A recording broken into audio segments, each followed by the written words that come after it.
Imagine crushing a small handful of dried herbs in your palm and catching a wave of warm, woody, sun-soaked aroma that instantly makes your mouth water. That's Herbes de Provence, and it's about to become the most reached-for jar in your kitchen. This blend has been seasoning the food of southern France for centuries, and there's a reason it never goes out of style.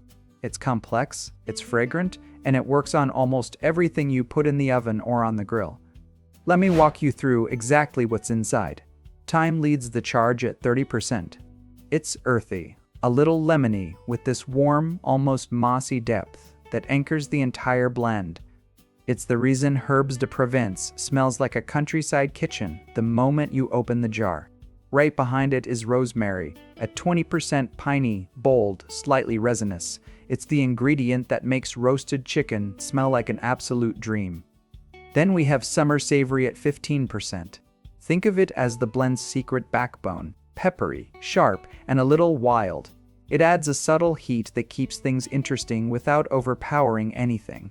Oregano comes in at 13%, bringing that familiar, robust, slightly bitter Mediterranean punch that makes everything taste a little more rustic and a little more delicious. Marjoram follows at 10%, and this one is the peacemaker of the group. It's sweeter and more floral than oregano, smoothing out all those bolder flavors into something beautifully rounded. Basil adds another 8%, fresh, slightly sweet, with just a hint of pepper.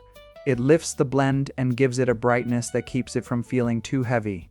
And finally, bay leaf rounds everything out at 4%, contributing that quiet, tea-like, almost medicinal depth that you feel more than taste.